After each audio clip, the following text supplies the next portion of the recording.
The patient we will see exhibits a hypomanic state, that is, the characteristic symptoms of a fully developed manic state to a lesser degree.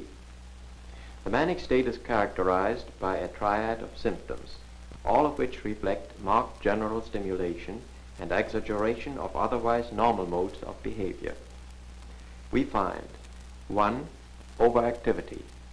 The manic person uses large gestures and shows unusual animation of the face. 2. Increased and accelerated ideation. The manic flits from topic to topic. This may become a veritable flight of ideas. In any case, these patients are always extremely talkative, and their talk is fast and unrestrained.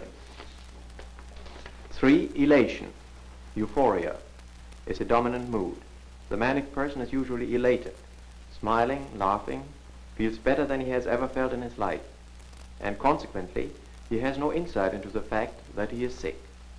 But he also loses his temper easily when crossed, or may cry for a minute or two when he talks about something sad. Manic patients, as a rule, are friendly, witty, and overconfidential, have little reserve and few inhibitions. Their judgment, of course, is very poor. The general impression one gains is that of a bright, unduly restless and alert person who is easily distracted.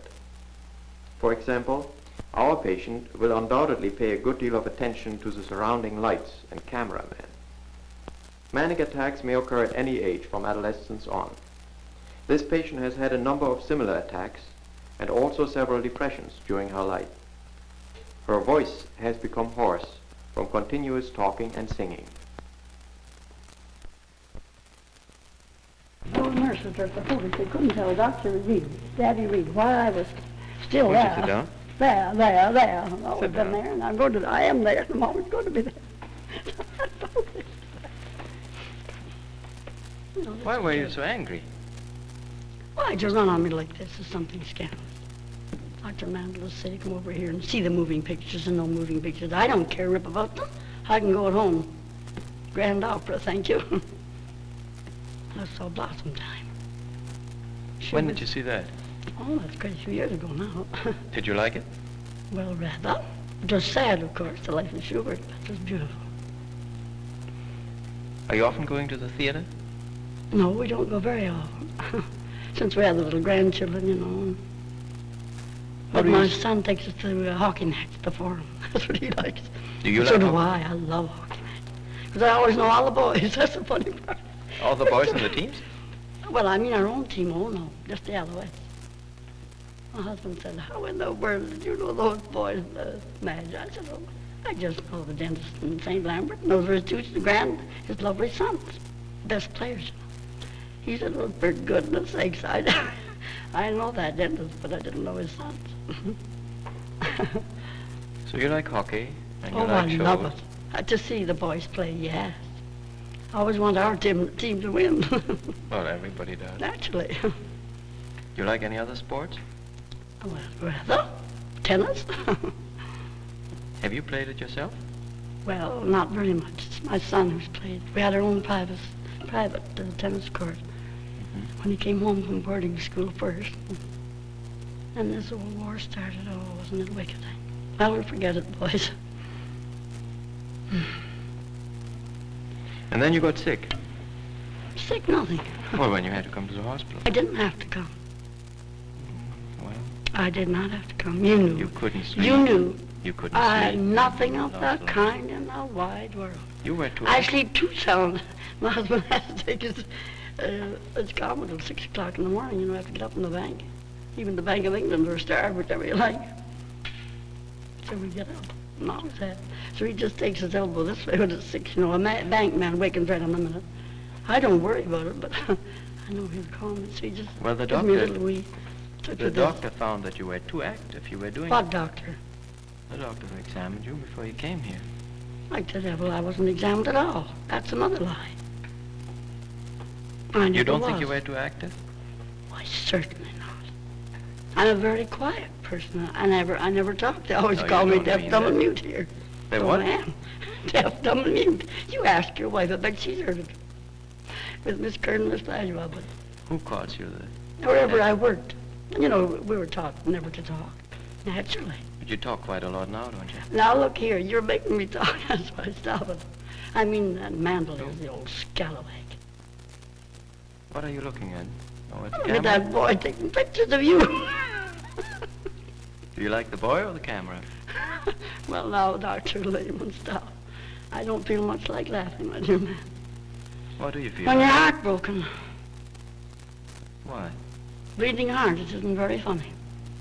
Now, did you take your own picture, my boy? Peekaboo says little John Bourne.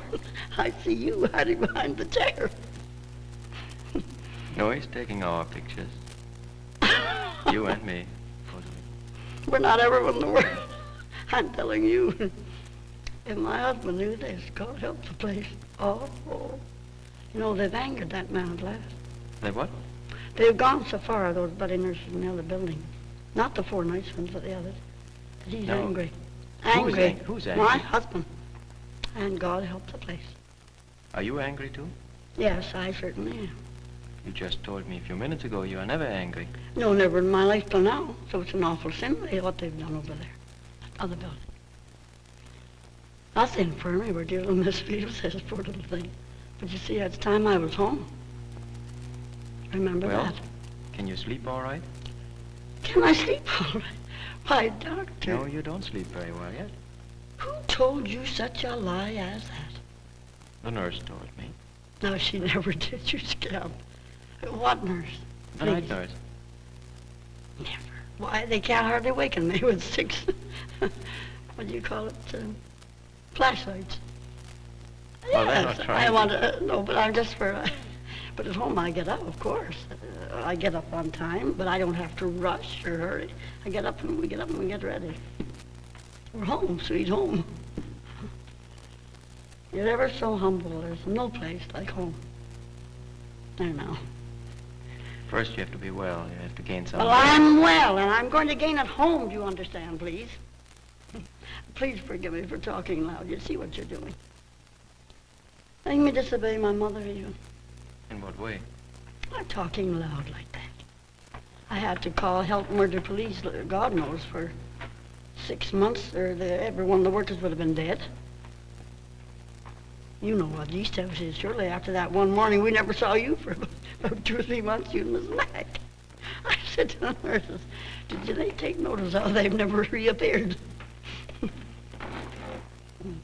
He's a nice chap. Well, yes, it's another man. Nice English chap.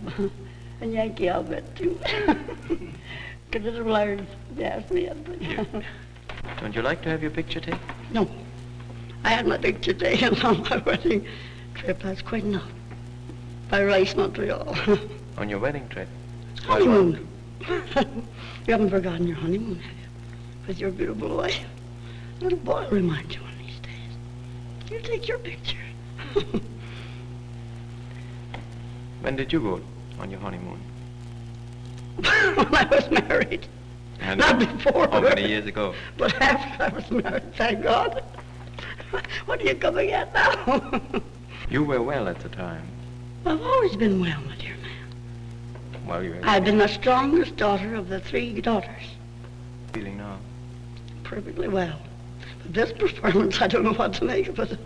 Take my picture instead of yours and your wife's and that little boy. He has the most beautiful wife. Oh, was she a grand nurse, to tell me. I've seen her. Whom have you seen? Your wife. But she was the smartest little thing I can remember. With Miss Kern and Miss Lajova, you know. But you have been here before in this hospital. My dear man, it was the war. But you were sick then. No, I wasn't sick at all. What had happened? Could you tell Well, us? can't you tell? Don't you understand? No, I suppose you don't, being a father and not a mother. Well, my boy came home from boarding school. He wanted to go right overseas and, you know, just win the war, poor little lad. He was only 14. I guess about the age you were when you came from England. Remember? You know, you look just the same yet. You don't look a bit older. I can remember Dr. Lehman when he first came here. He looked just scared of everybody, really. Poor chap. And you know, they used to tease me to death, poor little me. The main building, the ladies did. Oh, he's not from England, he's from Germany. And don't you sit on that bench beside him. These older ladies would say to me to tease me. Never made me scared of him a bit. Never changed my opinion. I knew he was Dr. Lehman, that's all there was to it. But of course he wasn't my doctor. I didn't have to have any doctor. I was never sick. Well, you had I've something- always been told I should never been put here. By every head nurse yet. You have And lost- even Dr. Porteous. He knew why I was put here. I never told him anything. I was just 3 months in Hall 1, and I went home with my little boy, 1 year, 2 years old. It was jealousy. I don't know why they'd be jealous of me, but you know, just what Mother said. One family. Thank God. You have lost a lot of weight, though, in the last Well, years. you know, I don't suppose they told you why. Well, I don't like to tell all these young men who are taking your picture. Look at the lovely pictures. The lovely curtains. Like the Buckingham Palace, Mackenzie King's poor fellow's last visit. Yes, he was, remember that picture, sitting, What picture? smiling with the king, Mackenzie King. After he'd resigned, you know. Oh, something queer about it. Boys, I think. He was home and writing books. Why should he go? This patient has shown the typical symptoms of a hypomanic state. General elevation of mood with occasional rapid changes, unusual animation as displayed in facial expression and gestures, increased and accelerated flow of ideas, at times producing flight of ideas. Remember her references to the beautiful curtains, like Buckingham Palace, Royal, King, Mackenzie King, etc. Her pronounced distractibility accounted for her frequent shift of gaze when she was looking at the camera crew and directed jocular remarks at them.